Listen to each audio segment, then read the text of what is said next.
Hey everybody, welcome to Trending. Today is, are you ready for this? It's actually Tuesday. Super Tuesday. Super Tuesday, July 26th. It's 9:15 in the morning. So you're actually probably watching this on Thursday. We're going to release this on Thursday. So Right. weird week around here. So this weekend is the big USMB convention in Kansas City. A bunch of people from here, from Ridgepoint, are going to this. Obviously, we're part of the MB denomination. A bunch of us are going to the annual convention. So I am heading there Thursday morning, and we didn't think we had time to do this before I left. So we wanted to get Trending knocked out so we wouldn't leave you hanging for a week. So if anything groundbreaking happens between now and Thursday and we don't reference it today, that's why. We'll talk about it next week. Yeah. So not everybody gets to go to this USMB national gathering, but a lot of our staff are going. So like if your interest is piqued about what goes on at the denominational gathering, we do have some footage from the last time they got together 3 or 4 years ago. So go ahead and take it in. Easy, fellas! Yeah. So So I mean, it looks like I've got a lot of fun things in store for me. I'm on the way to Kansas City. I'm excited. yes. Okay, Joe, we got a lot to get to today. All right. A lot. We got some big Try to news be stories brief. to talk about. But first, okay, so my birthday was this past week. It was on Sunday. It was. Did and- you know? Hold on, did you know that you were born, or at least your birthday, is shared with the famous George Brett pine tar incident, So I didn't know that. where he lost his mind after Yes. he got called out and his bag got taken away from him? Yes. Okay. On Sunday, Doug Dick told me that it's also Amelia Earhart's birthday, which somehow I didn't know that. That's better. But I do know that it's also Carl Malone's birthday. Hey, man, So, you're trending in the right direction. Yeah. Pretty good company, I All suppose. right, sorry. Okay, Didn't so it was mean my to interrupt. birthday. Yeah. We had some friends over the weekend, and one of our good friends from Ridgepoint came to my house for this little gathering, and he said that he did not want to be named, Okay. but John Shaw came to my house, and so, hi, John. One of the And- deacons of trending. Yes. And he knows that I like Mountain Dew. Obviously, that's one thing I'm known for.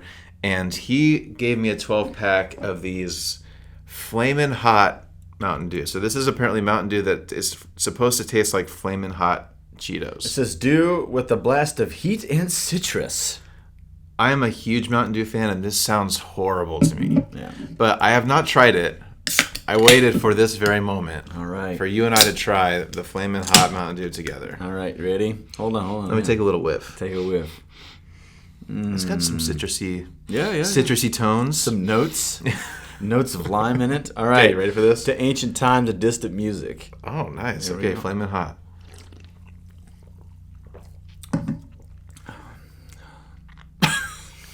Glad I got some. Wow. Woo! Yeah. There's a kick, bro. There.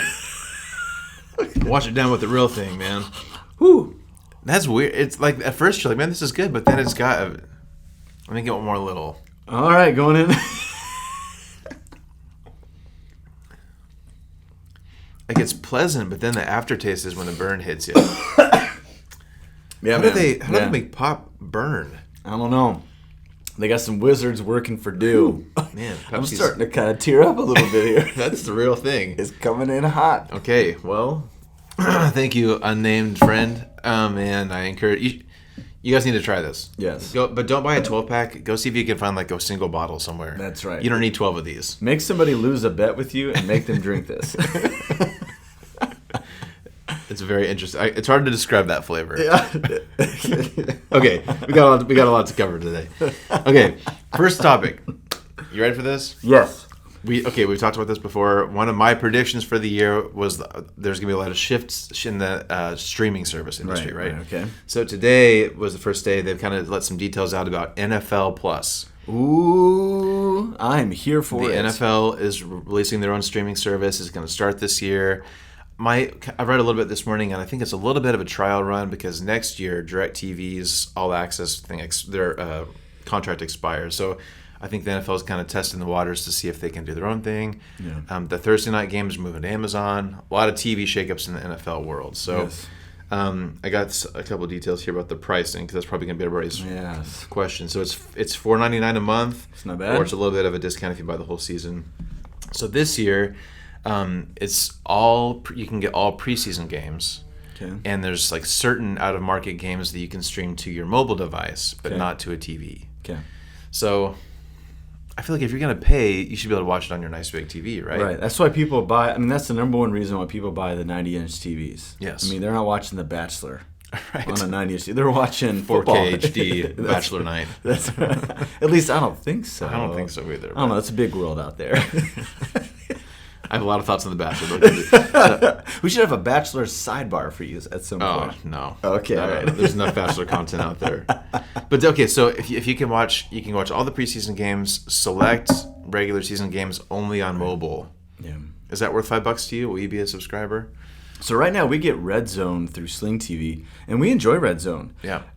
It is kind of weird to have like commentary over commentary, like so there's a bit of a cacophony there, but like to see like all the games kind of at once, breaking and stuff, that seems to be what we're here for. Okay. So if it turns into that, and if the NFL Red Zone goes away for some reason, I think I'd probably get into it. Okay. Yeah. Well, we'll see. I feel like this year, between that and the Amazon thing, and apparently Apple's interested in buying rights to streaming some games. So I feel like this year's kind of a test run. Right. We'll see where it lands. But okay, that's the latest in streaming news. Okay. We should have done this one first. Another big, and speaking of strange Mountain Dew, a strange food item in pop culture is trending this morning. Okay. The Choco Taco is trending this morning. Nice. Have you heard this? No. The sad news. Oh no. That unfortunately the Klondike company owns the Choco Taco, and they are discontinuing the Choco Taco after 40 years of legendary snack history. They're discontinuing. Here's my thought on this. Tell me the thought. Lay it on me. This smells a lot like the Twinkie fiasco from a few years ago, where Okay. Nabisco said they were going to stop making Twinkies. Big uproar, and I can't remember. Someone's still making Twinkies. You can still buy Twinkies. Right. I kind of feel like Choco Tacos are enough of an American institution. Right. Someone's going to pick them up and continue the Choco Taco legacy. Right, so you take it away, you create pent-up demand, Yes. and it comes roaring back. Do you suppose, you know how they have like this hot dog eating contest Yes. that Joey Nations. Chestnut always wins? Yes. And then like the lemonade chugging contest? What if they had a Choco Taco eating contest as an addendum to that great celebration? Streaming on July the NFL 4th? Plus for some reason. Yeah. I mean, I remember you used to get Choco Tacos were on sale. I think like Taco Bell, I think Taco Tico, like all the taco like fast food places had them. Made sense, right? So I don't know. R.I.P. to the Choco Taco, but I'm not convinced they're not really gone. Yeah, We'll see. that's right. Okay. Okay. One more kind of fun thing, and then we got some actual hard-hitting news I want to get your real take on. Okay, all right. But first, that one more kind of fun thing. This week, I lost track of this. This week is Shark Week. Oh yeah. Did you know that? I did not know that. This is hockey camp week for Ezra. So, Okay. And music theater week for Avery. And Okay. Everything else Nice. is gone. Well, I don't know if you remember this, but I remember, gosh, maybe 10, 15 years ago, Shark Week was like a big deal. It was a Like phenomenon. everyone watched Shark Week. That's right. And there's that it was Michael Scott who said, right, like live every week like it's Shark Week. So here's some advice I wish I would have got when I was your age. Live every week like it's Shark Week. Like it was just this huge cultural phenomenon. Everybody watched Shark Week, and I feel like it's just died down. Like this is several years ago, but I think the last year that I remember it being a big deal is when Discovery did a whole documentary on the Megalodon. Okay. And they had some like footage of this like monster shark, and then they admitted later on that it was all fake. And it was like it was supposed to be like a mockumentary, but they didn't really say that ahead of time. So people were watching this grand thing about this giant shark, and then it turned out to be false. So to me, in my mind at least, that's when Shark Week began to tank. Right. It's kind of like when a sports league goes on strike and Yes. loses a lot of fans, and they have to work to kind of build it back up. Yeah. Yeah, Sad day, man. I know, because some of those, like I remember early Shark Week when was this early like 4K camera technology. Some of those like jumping out of the water shots. It was pretty cool to see Shark Week at its peak. I can imagine a kid from the other days like being asked, "What are you going to do with your life?" And he's like, "I'm going to go get a PhD in sharks." Yeah, Newly minted PhD, looking to land during Shark Week. yeah. And then all of a sudden the scandal happens. Next thing you know, he's out of work. Yeah. What's he doing? Delivering pizzas, which is what some people say PhD stands for. Pizza Hut delivery guy. That's unfortunate. Nice.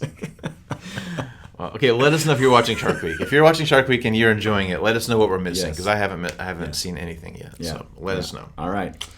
All right, Joe. So we got two that are kind of combined, and okay, every week, Joe, we try to balance this show really carefully, right? There's always Right. junk in the news that we just don't really want to talk about. We don't want to be part of the problem, talking about things that are just divisive and stuff like that. Politics is just a mess right now, right?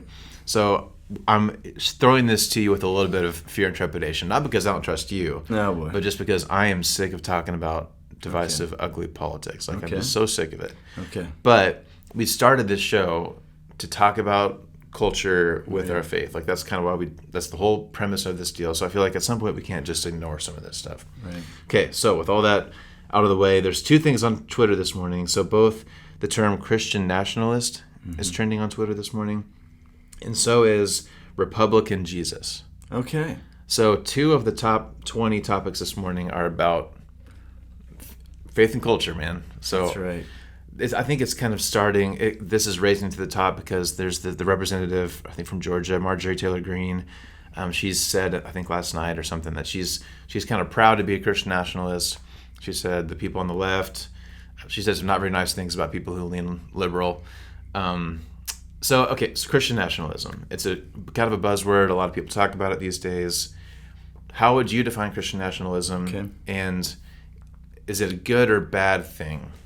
I guess we'll say this, like, Marjorie Taylor Greene, any other leader can have their thoughts. I think one of the unfortunate things that we put on leaders, maybe they put on themselves, is this burden to know all things and to have an answer for everything, to be like an expert on everything. Yeah. And although I think political leaders can have a deep and practical faith, an informed faith, there's just no way in one lifetime you could be fully versed in culture, fully versed in politics, fully versed in all these categories, and be fully versed in religion and the nature of faith in a nation's history. And so I think on these matters, it's probably best not to take our cues first from a politician, but to maybe go to theologians, go to Bible scholars and pastors and priests as a way to kind of articulate some of these things. But I think in general, Christian nationalism seems to be a vision of trying to imagine a day where American life and Christian life can thrive because of one another. That somehow Christianity is in debt to America, and America is in debt to Christianity. And many people have thoughts about whether the founding fathers had a legit, deep personal faith. Maybe it was just an observance of a religion. Yeah. So there are some rival narratives out there. The narrative of like these were all deep Christian people, and therefore what they created was a deeply Christian world. I think there's other opinions saying no. They were more into developing a form of government, and religion was something quite private, which is why the First Amendment talks about, not it's a free speech, but it's also not the establishment of religion from the state, right? So, there's this interesting, I'll call it a specter, that continues to loom throughout American life. Yeah. This urgency of a thriving Christian faith so that we can have a thriving America. That's why people decry prayer being taken out of school and certain liberties for a Christian to have in American life. This is where the rubber meets the road with that. Yeah. All I'll say is this: I'm not a Christian nationalist. I would not suggest that anybody should, because I think you lose a lot. Because America does not equal Jesus of Nazareth. It never has, and it never will be. And so, aiming towards American life, you will miss things about Jesus. All that to say, if Jesus went into the DNC National Convention, he'd get thrown out. If Jesus walked into the Republican National Convention, he would be thrown out. These two categories cannot holistically and systematically cover the panorama of the social and the eschatological hope of Jesus. Jesus is unique and separate from all these things. And so I don't need to have, for me, I'm not a fundamentalist Christian. I don't need all American life to look like me in order for me to feel good about my faith. I think the Christian faith can thrive with or without some of these things that we have in our national life. Now, am I proud to be an American? Absolutely. I'm grateful for where I'm from. I'm glad that we're raising our kids here. But at the same time, my allegiance is to Jesus. I mean, Jesus tells us explicitly we cannot have two gods. We can't serve two things. that are against one another. So that's what my big fear for our Christian nationalists is that they will have a dilemma deep within. They will have a fracture. They will have multiple selves. Yeah. And those multiple selves will not get along with one another. They'll be like the two kids in the backseat on a long road trip, yelling and screaming and punching each other. Like Christianity and American life do break ways from one another at some point, and you can't keep that relationship together. So here's my suggestion. Be a Christian, okay? Like, follow the ancient path of Jesus. It will make you a better American, and it'll make a better America around us because of it, not because it has to be so knit closely to this maybe vision of American life that some Christian nationalists have. Yeah. So that's the only thing that I would say. I think that's what's hard is like on the surface, I could see how it sounds like a good thing, right? And I think that's what's hard is a lot of people just take the vague general idea and grab onto it without really studying, first of all, and putting much thought into what the next steps of that thought process leads to. Right.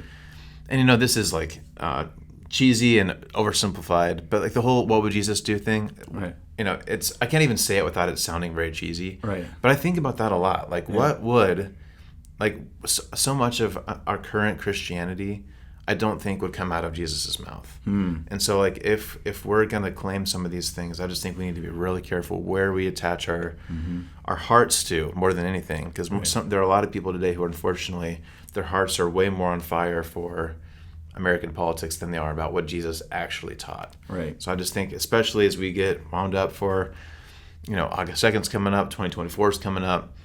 Like, we just have to be really careful about what we think and how we process these things in such a divisive culture. Yeah. So. Yeah, I agree. Okay, well, hopefully that wasn't as spicy as this pop right here.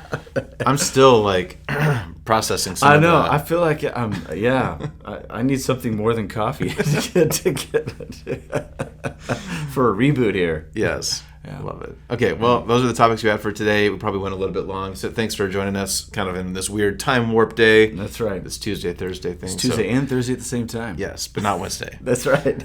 Okay, real quick, Joe, you're preaching again on Sunday. Yeah. Looking forward to that, and we'd love to have you. Of course, you're always welcome at Ridgepoint, so if you're checking this out, watch online, come join us. Yeah, and some big things are happening in our building project. I think we're getting footage of them like laying the concrete down to the new building expansion. It's kind of fun. It's just neat to see the progress every day. And I know that not everybody's got that privilege to be here every day to see it, but some good things are happening. And so we just thank the guys at Conco for doing a great job.